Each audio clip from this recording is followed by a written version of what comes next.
live now. Okay. So I'm super happy. It is working. Welcome. So welcome, Marcel. How you pronounce your last name?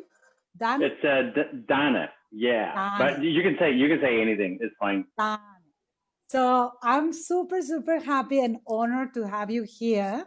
This is a space that in Spanish, the name is ATMA con Beatriz. That is ATMA with Beatriz, but in Spanish is con Beatriz. And ATMA means learning to transform our world in alternatives. Oh, nice. So, yeah, but in English it's like it's the word ATMA is aprendiendo a transformar nuestro mundo en alternativas. It's the same meaning, but in Spanish. But it's it sounds way prettier in Spanish than it does in English. I got to tell you. I love it in Spanish much better. And the thing is that in India, in Sanskrit, Atma also means soul in Sanskrit. So it has a double meaning. For me, it's like double meaning. Talking through the soul, with the soul of the other human beings. And the idea of this space, Marcel, is to share what my friends, my teachers, the people that I know are doing in the world that we can share with someone abroad and around the world, that the different alternatives that the people can have. So the first question for you is who is you? Who is Marcel? Who is Marcel? Who am I? You know, I'm as I'm getting older, I'm having a harder time answering that question. So you are not that old. We are in the same age. Hello. Yeah, so you're not that old. and on top of that, going through the Newfield program, just makes it increasingly more complicated, because then I'm going, okay, so what about me as an assessment and an assertion? So but but basically, you know, I guess in a nutshell, I'm Dutch by origin, so I came from Holland, but you know, to start the story a little bit, I actually grew up in political exile. So you know, even though I was born in Holland, I was born in political exile, and I was raised in political exile, and that's I guess shaped me in a little bit of a unique way, you know, for anybody that's grown up in exile. My mom was a political activist, South African political activist, who of course was exiled from South Africa, and while she was in exile, she was still a kind of a predominant South African and, you know, kind of anti-apartheid activist. And so I kind of, so I grew up in a very interesting household. You know, my mom was a house mom by day and a political activist by night. And, you know, so, you know, very strong, you know, kind of willed mom who, you know, who really kind of felt that, you know, she saw the world in you know, through a different lens, right, and different set of eyes that so many other people, and she wanted us to grow up in a similar way. She didn't want us to, you know, kind of grow up believing that the world that we lived in was, you know, all there was, right, you know, and she had seen beauty, and she had seen the ugliness of the world, and so she really made an effort to kind of raise us differently. A little bit maybe heavily tilted towards the warrior type, you know, kind of, you know, as I was 5 years old, and, you know, when other kids were learning to play soccer and all of this kind of, you're talking about 1971. So, you know, this is in the time where Bruce Lee was, you know, still alive. So, you know, she put me in martial arts, right? You know, because, you know, a kid has to be strong.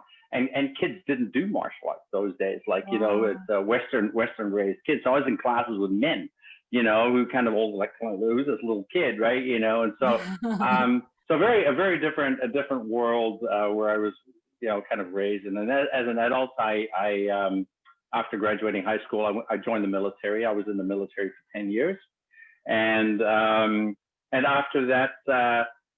Struggled actually for a few years after I left the military.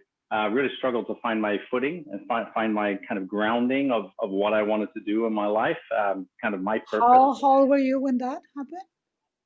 How old? I was 27. Okay. Yeah, around about 27, so pretty young still. And kind of struggled from one job to another, had very difficulty kind of, holding on to jobs. And then just coincidentally, one of my passions, of course, coming from the military, one of my passions was physical fitness, and ended up working as a freelance personal trainer in one of the gyms in Holland, and fell in love with the profession. Yeah, and so that kind of found a purpose through kind of helping people become healthier and fitter, and I learned early on that a lot of the challenges that people had wasn't really about fitness, right? Yes, it was often about mindset and the psychological makeup of of behavior. That triggered a big interest in me. So as once I kind of figured out what I wanted to do with my life, which was being a positive influence in other people's lives, I ended up moving to Singapore. So I lived in Singapore for I've been there for about 25 years now, and working in the fitness industry. And because that was just kind of rising. You're talking about mid 1990s, and worked as a personal trainer and group fitness instructor in the big mega gyms and things like that. And that's where I ended up going back to school. So I did a degree in complementary medicine, specializing in holistic nutrition. And once I graduated from that, I actually ended up leaving kind of I wouldn't say leaving the fitness industry, but leaving the big gyms and going into my own practice as a wellness coach, and ended up getting hired into the hospital system in Singapore as a wellness coach for people with chronic disease and cancer and heart disease and diabetes and all of that kind of stuff, giving them advice on how to live healthier and happier with even though they might have a chronic disease. Interestingly, I failed horribly at that. I wasn't very good at it. One of the reasons was back in those days, a lot of the I guess that in terms of healthcare, it was still a very prescriptive industry, right? And so a lot of the work was around prescribing things to people. And what I learned very early on is it doesn't matter how diseased the person is. Yeah. If you tell a person what they need to do, they're not going to do it. And that only works about 3% of the population. So my success rate was very low, and that frustrated me. And because I really wanted to be more successful at that. And so I ended up going back to school. I did a master's degree in neuroscience, and trying to specialize as much as I could in human behavior, especially when it comes down to change and understanding how the neural mechanisms in the brain in terms of how we can influence change in people. And so that's how I kind of ended up being introduced into things like motivational interviewing, coaching techniques, and and all of that kind of stuff. And so through that process, just coincidentally, I ended up becoming an executive coach, and which was about 10 years ago. Yeah. So how was that? How was that jump? How was that coincident? I mean, that it was like a consequence or something? Really a really good point. So the one thing that I learned was executive coaching is not much different from personal training, as weird as it sounds.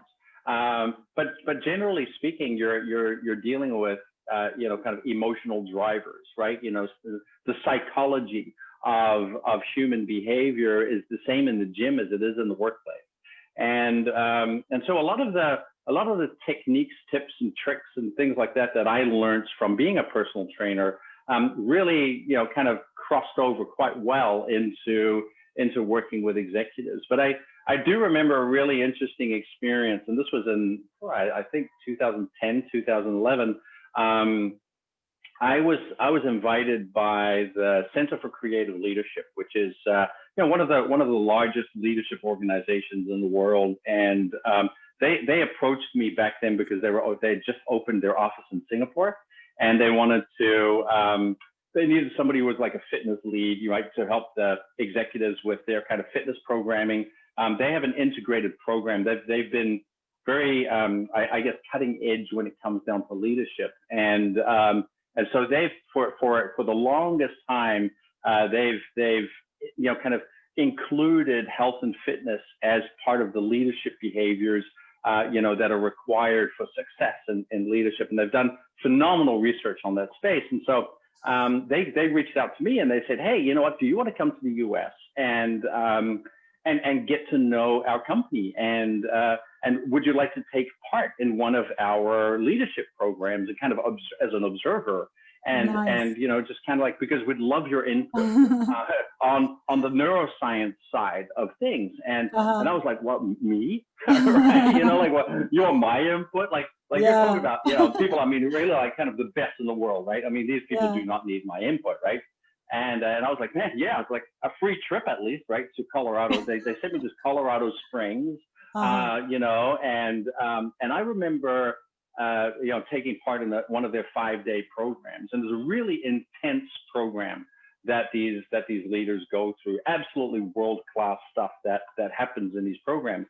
And I was allowed to sit in there, and I was watching these professionals, kind of addressing the challenges that that these leaders, these senior leaders, and you're talking about, Center for Creative Leadership. They work with people who are like admirals and generals. And I remember walking into their campus, and I'm not kidding. I mean, they have like a huge campus, right? Like a university campus. And you see all these uniformed people, like, from the Air Force and the Army and and they're all decked out in their uniforms, and they're all going through trainings, right? In terms of learning how to apply themselves as a leader. And then here I am. I remember I had to borrow a suit from a friend of mine because I didn't have a suit. And so it was like, very formal, right? So that was like me, this fitness trainer guy, right? This personal trainer going, wow, is this really me? This is crazy. And they were so warm and so sharing, like very transparent in kind of how they took me in and were really, curious about my opinion about things, which I was like, man, you do not need my opinion. You guys got this covered. Right. Yeah. And so watching these senior leaders, like these people who would be really kind of considered the top leaders in the world. Right. You talk about, being absolute, the creme de la creme of leaders, and the challenges that they had, each and every one of them in that cohort were very human challenges. And things that my regular day-to-day clients also struggle with. And that was one of my kind of big aha moments. That was like, I was like, wow, it's these people seem to have like their whole lives together, right? They really seem to kind of, say, if the creme de la creme, the top kind of 100, leaders in the world, right, still have every day, these day-to-day issues in terms of how do I communicate properly? How do I manage my ego? How do I, all of these kind of things. And I'm going, that's exactly the same stuff that happens in the gym, right? And that was for me, that moment where I was like, I can do that, right? I can do this. This is exactly what I should be doing. Nice. And by the way, and thank you, Center for Creative Leadership, for setting such a, incredible example of what good really looks like in leadership development. They are still incredible, and they were. And so I walked away from that experience kind of having that understanding of that's the benchmark. that's what good looks like, right? But you did that certification in that moment, or you just were observing, or in that moment? So that was not. Yeah, I was just observing as okay. I was as a kind of a fresh neuroscientist who was okay. Going to be working with Center for Creative Leadership but then in Singapore, right? And I was just so blown away and so impressed, and that's kind of what triggered me to actually want to step away a little bit from kind of the fitness element of it, and really look at it from an executive coaching standpoint, right? And do things a little differently. And it's and so based on that, and based on my history in terms of, the complementary medicine and the fitness and all of these kind of things, I ended up writing a book in 2015 called Headstrong Performance. And that book was received quite well in the world market. And the book is basically, the subtitle is How to Improve Your Mental Performance with Neuroscience, Nutrition, and Exercise. And so it's how to basically get the most out of your brain by taking care of yourself in the best way possible, no matter how crazy life might look. And that's kind of what triggered my current company, my current brand. So, my company name is Headstrong Performance because of the success of the book. And what I do as an executive coach now is I really kind of take pride in looking at holistic, just like you and just like Marcus and and everybody else from UCO, just having that much more holistic view of performance, and try to work with the whole human being rather than just look at skill development and just only these kind of things to work on.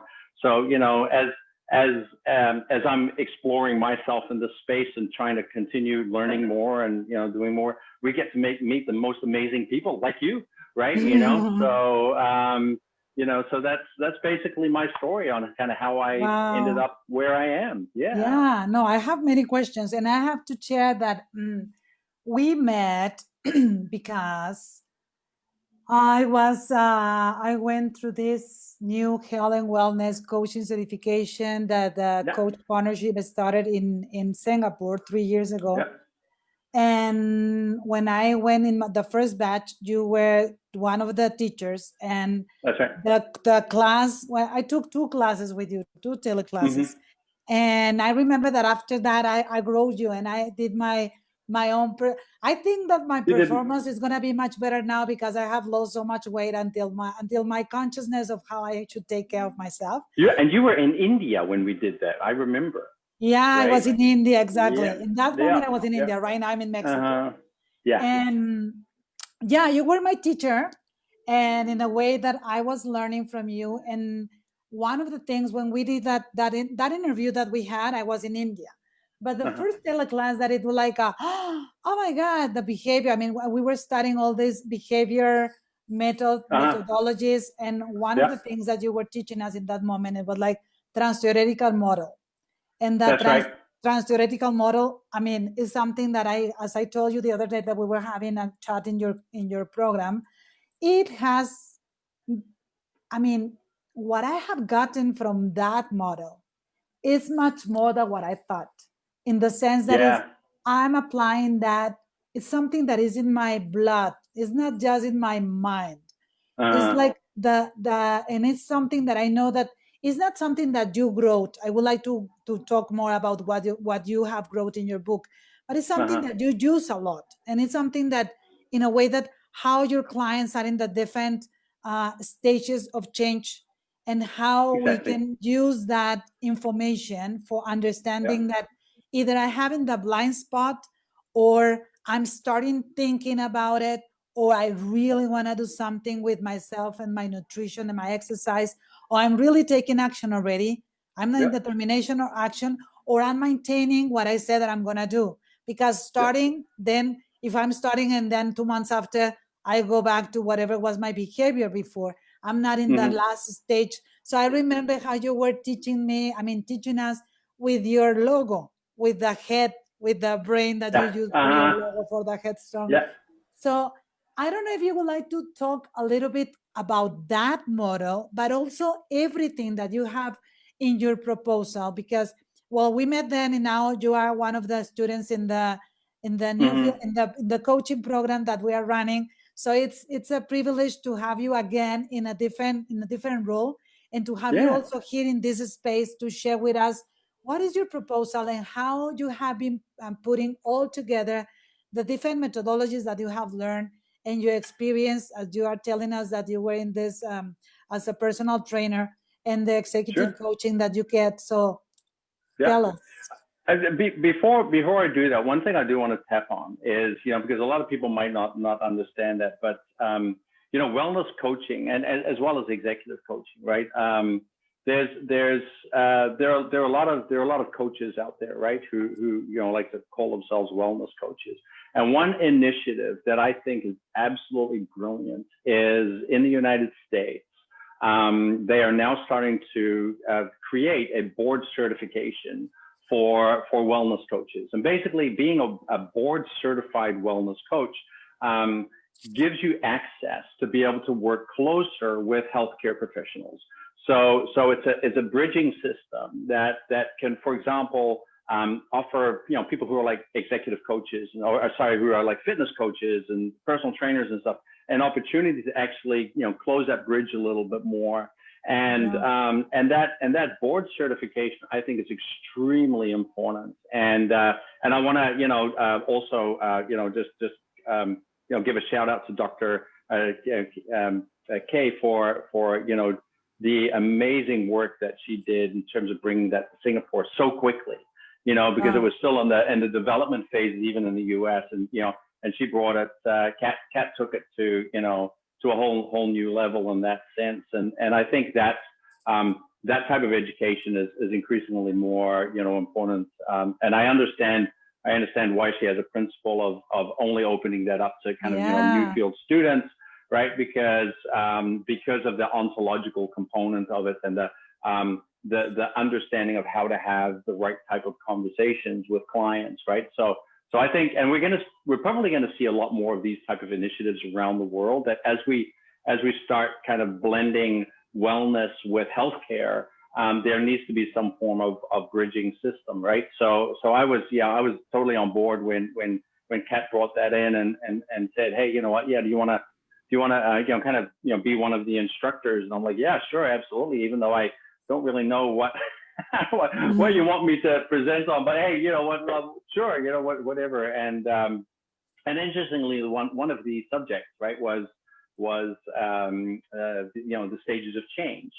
And it's one of my favorite subjects, actually, because when I was first first exposed to it, back in the mid 2000s, I think, it was one of the reasons why I actually failed as a wellness coach.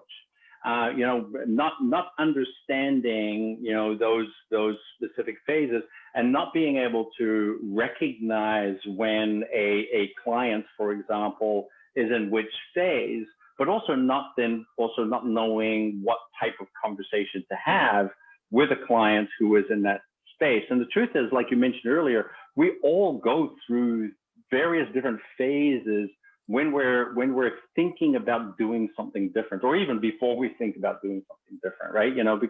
Because ultimately where it was so powerful for me was, looking at this from a neuroscience standpoint as well, is the human brain can get very, very stuck in its habits, right? And we know that from executive coaching, right? For example, we can get very stuck in believing that what we think is right, and that what other people think is wrong, right? And that's a sign, for example, of being stuck in our own belief system.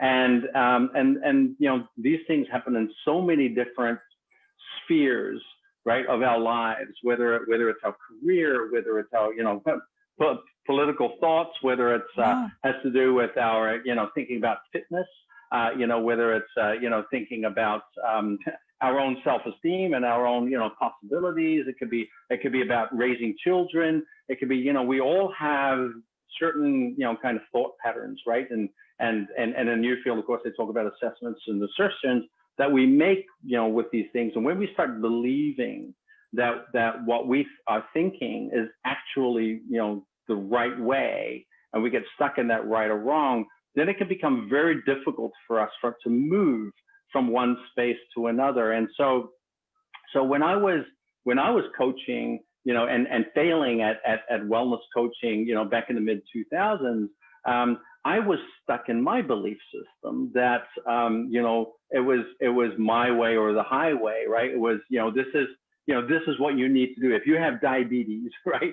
This is the diet plan that you need to be on. As where very often patients weren't ready to have that conversation. They were just in a different space on that trans-theoretical model. So as I started to, as I got exposed to it and started reading up on it, I had so many of these aha moments where I remembered my frustration as a coach, and trying to convince, a client with heart disease, for example. And I actually remember I had a patient who was severely diabetic to a point where they were thinking of amputating her leg, right? You're talking about, severely diabetic. And she just said straight up to me, she says, Marcel, I'm not changing. I don't care. I don't care what, they can take my leg off. They can take, whatever, but that chocolate cake that's at home, I'm eating it. Right. And guess what? You're not going to do anything about it. Right. And so there are people who get very, very stuck in that space. And if we have the wrong conversation, right? If we have if I don't, as a coach, don't come from a place of understanding, empathy, all of that kind of stuff. Compassion. The only thing that I'm going to, exactly. The only thing that I'm going to do is create more resistance. Right. Yeah. I'm just going to build a bigger wall. And that's what I, kind of inadvertently ended up doing as a failing wellness coach in that healthcare system. And that's why having, these board certifications and things like that is so very important, because understanding how to have, because otherwise we just end up doing more damage than we do good. And, there's nothing, it doesn't mean that there aren't, great wellness coaches out there who do a way better job than I did. I know that because I was pretty, my own assessment of myself was it was pretty bad. But I think that's kind of, for me, that real kind of take home message, like, wow, this is so significant. So I think what might be a good idea, right, is for us to actually just kind of take a moment, and just for the audience who have never heard of the trans-theoretical model of change, to actually run through it with them. Do you think that's a good idea? Right? So that they kind of have a bit of an idea, right? Yeah. So I love it. I love this class. Yeah. So let me nice. just pop this guy up here. So it's better. It's better if you explain so us. give me some feedback if you can't, because my handwriting is horrible, right? So basically what the trans-theoretical model. Hey, don't say that about your handwriting. No, that's an assessment. I know it's an assessment, but you say like an assertion. You can say, I think from my point of view, okay. Exactly. But you say this is an assertion. Okay. Let's wait till the end of the session, and let's see if your assessment of that hasn't changed. My assessment can be, but you say it as an assertion. The only thing is that speak about the things that you don't like about you as an assessment. Exactly. Very good. Thank you. All right. So the way it works is, so the first thing that we have is, when we run through these various phases, I'll kind of do it as a couple of blocks. So this is 1, 2, 3. I hope we get enough. 3, 4, and 5. So it kind of looks like this, and each leads to another, kind of that way. So so the first one, right, is we're actually in what we call pre-contemplation.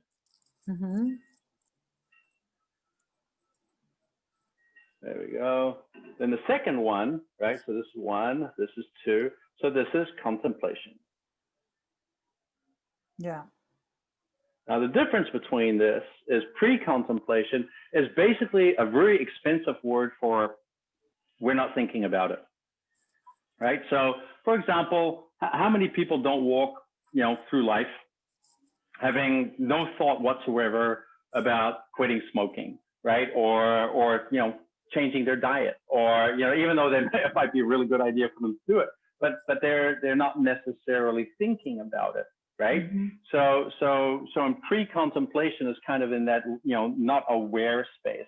And then contemplation is when somewhere there's this trigger, and we kind of go, oh, wait, for example, we go to the doctor, right? And the doctor's going, your cholesterol levels are like here.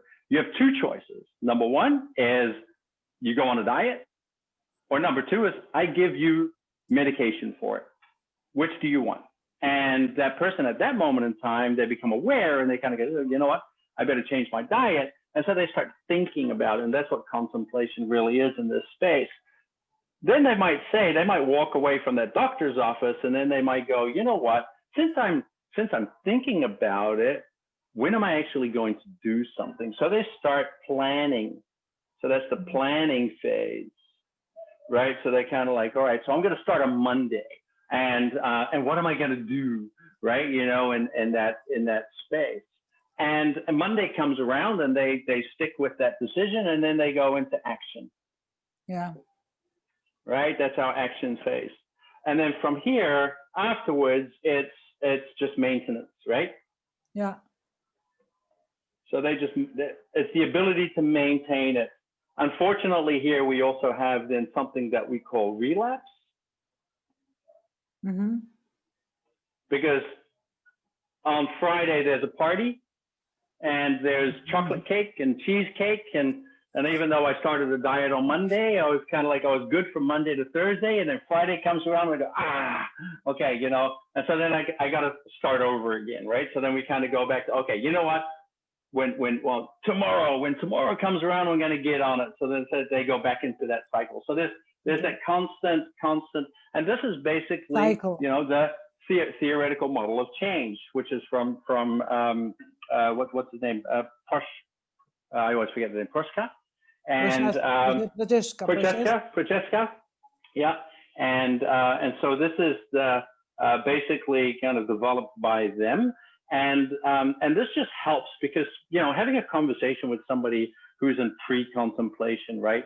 You know, that's a very different conversation than, for example, a conversation with somebody who is in contemplation, right? Who is actually thinking about it. These people are going to be a lot more motivated to have that conversation than a person in this group, right? You know, so you know, whether it's you know your kid thinking about doing homework, or it's you know, your friend who might have to take care of them, we all go through this similar process. Now, what is really interesting? The name of planning is also determination, right? So sometimes. Yeah, I mean, absolutely. There's you know, there's when you decide to do something, when you are contemplating, I mean, when you are in the contemplation, and then you decide to start doing something, it's like, I will start. That's right. Okay. And that's basically your plan. If your planning is going to be about, like, what am I going to do about it, right? You know, okay. And so that conversation is a very different conversation than you know, for example, now something I didn't share with you, and I can share, and I cover that in my book, right? So there's another model that also has to do with change, and that model was developed by a guy called Jeff Hyatt in 2007. And what's beautiful about this is, if you're a coach and you want to know what kind of conversation do I need to have, you can use Jeff Hyatt's model of ADKAR, that's what it's called, to basically understand what kind of conversation would be required. So ADKAR stands for awareness. Sorry, I'm gonna make sure you can see it on the screen. So it's awareness. So becoming aware. I go like this. I'm trying to see what is there. Like. Yeah. So it's awareness, and then under contemplation, the D stands for desire. Right. Then the K stands for knowledge, or knowledge. Action is ability. There we go. All right. And then maintenance is reinforcement. Okay. Reinforce. Okay. So basically what that means is that if I have a friend or a loved one or a client who is, for example, in pre-contemplation, the conversation that I'm going to want to have with that person is around building awareness. Right? So that could be, you know, having a conversation around, let's say, you know, person's a smoker, right? So the conversations would be around, what are the effects of smoking? Right? What might that effect have on your health, on your ability, on your family, on, you know, all of those kind of things. When they start thinking about it, when they go, yeah, you know what, it's actually, it's actually maybe, it's not so good for me. I've, been doing it for so long and all of that kind of stuff. Then it's about what can we do to raise their level of desire, raise the motivation, right? Asking, and this is where motivational interviewing becomes really important, asking questions like, what might the future look like for you, right? For your children, if they live in a clean house with clean air, all of that, how is that going to help them flourish? And so that person then kind of starts developing this greater desire and this greater motivation to want to stop smoking, for example, right? Or wanting to change their diet or anything like that. So that would be the type of questions that we would then want to have, as where in the knowledge space, when a person is planning, when a person plans and they say, listen, I'm going to start my diet, for example, then the questions they're going to have is, so how do I do it? Right? How do I change my diet? Right? And so this becomes more about the hows and the whats, right? How do you do it? What? And they're going to be very interested in knowing how to actually fix that. And an action phase, when they then finally take that action, we really want to work on a lot of empowerment stuff, right? Really kind of helping them prove to themselves that they're worth this, that they, have the value to be able to make these decisions, to kind of understand that, hey, I can do anything, right? So really kind of having those empowerment conversations with them, so that sense of ability rises, and so that they kind of have that confidence, right? To be able to stick with it, even when things get a little rocky and a little tough. That they can say, hey, you know what, I've got this. This is good. And then from there, it's all about reinforcement. Is there a lot of positive reinforcement that's happening with my client while they're going through this process of change? When they're making these, how much are we doing to support them, right? So that they feel good about, the actions that they've made and all of that kind of stuff. So basically, what is the name of this one? What is the name? This is called ADKAR. So by a guy called Jeff. So it's ADKAR. Yeah, not mine. No, right. But if you, I'm the ability reinforcement. Yeah, exactly. So ADKAR, you can Google it, ADKAR model. And so what I just ended up doing was I kind of put these together. So I fused them together in my book as, hey, this is the awareness that we need to have in terms of the stages that we're going to go through. And then these are the actions that we can take in each of these stages to, to kind of help us through that process. That's great. Right? And are you using both of them? I mean, when you are with I use clients, both of them. Exactly. So what does an awareness conversation, for example, sound like compared to a planning conversation? Right, that's a different conversation. So when we as coaches have a conversation, the tone of the conversation is going to be different for the client in each of these spaces. Right, there's going to be more resistance, for example, on a person who's pre-contemplation. Right, so they're not thinking about it. Right, in pre-contemplation, there might be a lot more resistance to the idea, right, of actually doing something differently. And so we can explore that space. Where does that resistance come from? What's driving that resistance, right? The great work in Newfield, for example, thinking about somatics in terms of, and what space are you, right? Are you in the, is a person resolute towards, kind of wanting to, not wanting to have that conversation, or are they more flexible and open and, and willing to have that conversation and explore that? And so being able to shake that tree a little bit in this space is a really good way to be able to have that conversation, right? And then in contemplation space, that they're more receptive to input. And so what you're then going to do is, this is more an NLP type thing, right? Where you then start really kind of letting them create a future of possibility, right, in their minds, where what might the future look like in a positive way. That's why it's all built around positive psychology, and that's motivational interviewing does that. So where they can then kind of start thinking about simulations of the future that are going to be way better for them than what life is right now without changing. right? Yeah. So how might six months from now, when you're on, when you've been on this diet, how might life look for you in a better way than it does right now? And so you have then two choices to think about. So, what do you want that future to be for yourself, right? Yeah. So that's kind of the conversation as where, and this is one of the mistakes I think a lot of people in the fitness industry make, right? Mhm. So in the fitness industry, when we're kind of personal trainers, somebody might ask me as a personal trainer, and they might say, "Hey, listen, how do I lose weight?" Right? The And recipe. right, Give me yeah. the So it's recipe right exactly now. and they might I want the result you know tomorrow. exactly, and they might be in contemplation, right? And Yeah. so the answer to that question, if a person is in contemplation, is not how to lose weight, right? It's what does losing weight mean for you, Yeah. right? Because you want to have a desire conversation. You don't want to have necessarily but many trainers, when they hear that, they go, "Oh yeah, let me tell you how to lose weight," right? And they give you kind of all types of advice, right? One of the challenges too is people who are very task oriented, right? They have a Yeah. tendency to give advice, right? Giving advice is in this place. And so giving advice to a person who is not ready to receive advice will therefore not be successful, right? So if I know in myself, for Mhm. example, that I'm really That is quick very to nice. give If advice, you are not ready to receive something, you will not get it. it will not happen, right? It's just Yeah, simply you have to be that's ready. true.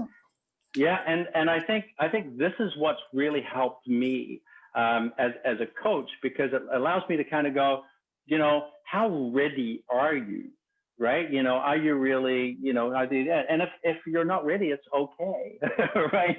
You're just in a different space, and that's fine. But let's have a conversation in a space where you are ready. So you're going to enjoy that conversation. I'm going to enjoy that conversation, and it's probably going to be really stimulating for both of us, right? Rather than kind of feeling like we're kind of in conflict with each other, right? And that happens when if I'm a coach and I'm on my agenda, right? And I want my client to change, I'm going to have a tendency to jump too quickly into this space rather than taking the time to allow my client to guide me through this space of when they are ready, right? And that's the challenge in behavior change coaching, right? Is we're on their schedule, they can't be on ours. So it's not about my impatience, it's not about any of that. It's about, okay, can I have those conversations with you, right, when you are ready? And again, Newfield does a brilliant job, I have to say, of preparing the coach, right? In terms of being able to kind of put Yeah. themselves in the space, right? With think about embody emotion and then language, right? How they can really kind of apply that in this way. It's actually a brilliant merging, right? Of the different technologies. What you have discovered in your journey that you didn't know before? With regards to Newfield, or Yeah. just with regards No, with I used to Newfield. so Newfield, absolutely.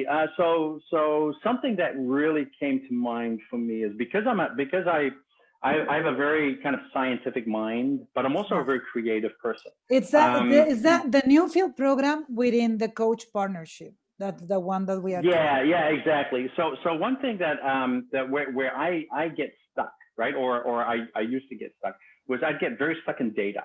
So when as a scientist, right, we always want to ask things like, where's the data, right? Where it's where's the research, where's the kind of all of those kind of questions, rather than asking a question, what does it feel like to me intuitively, right? What's the energy kind of around me, kind of the energy in the room really kind of telling me about the situation that I'm in.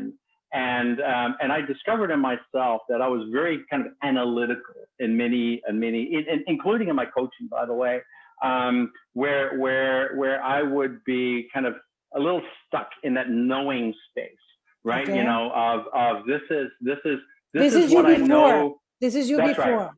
Okay. That's right. That's the previous version of me would be, that was where I got stuck, is where through the Newfield program, I've learned to let go of that and be more in touch with kind of my intuition of, you know, kind of allowing myself to kind of tap into energy from the universe, and, you know, and kind of all of those kind of things, that as where in the past I would have absolutely, you know, just I would have been very resolute about not going down that path. And that's opened a lot of doors for me in terms of my own visibility towards the world. And that's actually, you know, when by practicing that, I found that I've become a lot more flexible, you know, with regards to how I approach new things and stuff like that. And I'm gonna give a shout out to my daughter and my wife, by the way. My wife is an absolute sweetheart who, you know, she's one of those people who likes to, you know, make suggestions and ask me to do things. And whenever she asks me to do something that's not kind of scientifically sound, I have a tendency to roll my eyes and say, "Oh, really? Do I have to?" Right? And and she actually, because I'm in Canada right now, and she says to me, she says, "You know, because of the weather, you know, it gets so harsh there. I would love if you used a face cream, right? Like a facial cream, right, for your face." And I'm like, right, like me. Like I'm like a guy's guy, right? Like the only time I wash my face is when I'm taking a not shower. like guy. It's like that guy, which is different. Yeah, I'm definitely that guy, right? You know, but yeah, it's and so thanks to the whole new field thing, right? So what just happened, and shout out to my daughter. So my daughter is a rep with a company, a facial cream company called Rodan and Fields. And my daughter's like, "Hey, listen, I got the right thing for you if you want to try that. It's a regimen, and you got to do like morning and you got to do night." And I'm like, "I got to do in the morning and at night?" Like, oh my God, right? And I, you know, because of this course, right, you know, I allowed myself to kind of say, you know what, this is time for me to be flexible. So I said, "Hey, you know what? What's the worst thing that can happen? I'm going to do it." And so I've been using this facial cream for the past month. And it's basically it's done wonders on my skin. Like I've never actually had skin that feels this great. But an interesting thing about it was it actually became a moment for me of self-care and of mindfulness. Wow, Because I you know, I use that as kind of my moment to, you know, I start the day and I end the day kind of in a self-care space. And I think as and I'm sure there are many other, you know, guys who are kind of, you know, raised, you know, for my generation, right? We were always kind of raised as like, we have to be, you know, we have to be Superman. We have to be, you know, kind of all of that kind of stuff. And to be able to just release all of that and kind of just surrender to the process and allow myself to just kind of be me and, you know, just kind of take care of myself and have that moment, right, where I don't have to worry about what am I going to do today and all of that kind of stuff. Just kind of like just be with me while I'm actually putting on this facial cream, you know, which is really, really interesting experience.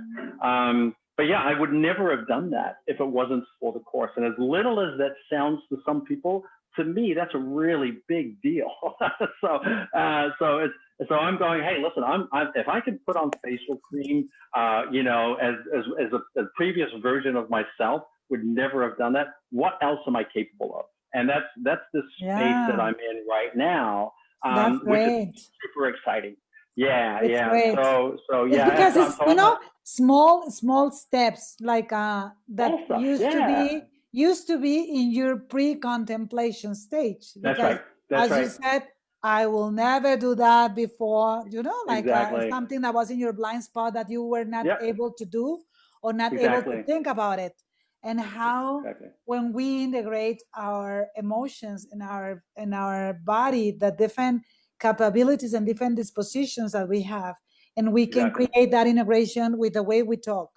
There are so many scenarios that are, oh my God, new, and that we can open different doors and be able to do things that, and then ask those questions to ourselves, like, if I'm capable to do this, what else that I was not thinking about? I will be able to do it. So and I never spent the time doing that. Yeah. So in that sense, yeah, you could pretty much say that attending the New Field program is pretty much life changing. You know, for anyone that's willing to surrender to the process. It really is incredible. Just not just as a coach, but just for anybody that would want to. So I highly recommend it. Yeah, that is great. to anybody going through that. One last question before we start we start leaving, because sure, yeah. Look at the timing. Crazy. Oh, I told you, we will stay here the whole hour. So what is your, not advice, but what can be your comment for the people that can listen this, that because the topic that we choose here is like change for good, and sometimes in my case, my opinion, I will tell you my opinion, I would like to have yours, that when I really change something inside of me, when I change with awareness and consciousness, that I really want to do it, but not because I want to obtain something. It's not because the result that I will get, but because I want to feel that satisfaction. I have noticed that those changes have stayed in my life for good. Since I start, it's something that it's part of my identity. It's part of my reality. It's part of my way of being. When I do it with that mentality, when I do something that I will quit smoke, I will quit eating. I quit smoking a long time ago, but when I quit eating something because I want to lose weight, then that weight came back. But when I want to not just quit that product, but I want to be aware of what I'm eating and the speed that I'm eating and the moment that I'm eating, the weight, I'm losing weight and I keep losing weight and I'm like, oh my God, it's working, because the intention is different. So what do you think about the changes, and when the change can be for good and when the change is just something it's coming? Yeah, to me, it's actually a little bit of a different meaning. So I use the word change for good for a reason, because it actually can mean a couple of things, right? So absolutely, it can mean change forever, right? Change for good. But or it could mean change for something good. But to me, it actually means a mindset, right? Okay. Yeah, but it really is a mindset. Can we have a change mindset, right? Can we be open to change as simply being that? And like you mentioned earlier, it's about blind spots, right? It's about am I willing to explore the things I'm not seeing? Do I have that courage in myself to kind of explore those things and be willing to address them in this kind of way and see what happens, right? And I think we never ever in our lives, right, if there's any type of advice, is to stop doing that, because I think the moment we stop changing is the moment we start getting stuck. Right. And there's so many people in this world who are stuck in their belief systems. And no matter how young or how old we are, our brains have the capability to change. And it's shown that, even from a wellness and health standpoint, just in terms of like preventing Alzheimer's and dementia and things like that, the more that we practice change, the more that we learn new things and challenge ourselves and do all of those the healthier it is for the brain. And so the brain is going to stay healthy for our entire lives, or at least the likelihood of it, if we practice that mindset of, just constantly exploring ourselves and willing to have a change mindset rather than a, getting stuck mindset, because that's always one of the challenges. If that's the type of advice I would give, that would be it. Yeah, good. Like, I really enjoy having this conversation and this space with you and listening to you. The reminding of the way you explain the stage of changes in this ADKAR, aware, desire, knowing, ability, and reinforcement. Yeah, exactly. I learned. Exactly. Yeah. Hey, you got something. So hopefully your viewers get something out of it. So of course. Yeah. But absolutely. So and if your viewers ever have any questions or whatever on the subject, I'm always happy to answer and follow up, and I'm always here to share. So that's easy. Thank you very much. Right now there is no question, but I will, when I put this, I will put your link also. I don't know if you want to add something before we we say bye? I don't know if you want to add something to whoever is listening in this space. Not really. I think we pretty much got it covered. I would just say, look me up if you have any questions or anything like that. And other than that, I hope you get to use it and get to enjoy it and have some fun with it. Yeah. I love the way always, I mean, I really like to have this conversation with you, and I really appreciate that you accept to come here to this space to ATMA con Beatriz, and just keep sharing the knowledge and spread that, and also to listen how you have been using what you are learning, and how is this that you also have blind spots. It's just you can talk, of course, but it's like sometimes when people talk a lot about it, like, I already crossed the threshold, So you also say that if I were another person, it's like some things that I'm doing now, I would never do it before if I don't have the knowledge that I have before. And it's part of what you teach, and it's part of what you use, and it's part of what the tools and the rules that you use with your clients. So thank you for being here. And I think for especially us as coaches, that's one of the reasons why it's so important that we continue learning, right, and just practicing, because there's so much out there, and there's so much to learn, and for us to have that awareness all the time is, it's the reinforcement and maintenance. It has to be continuous learning. Exactly. The way we learn more, it's how we will be able to serve our clients and to learn from our clients also. So really, thank you. I'm super honored and super grateful that you came here. So see you soon. And thank you very much.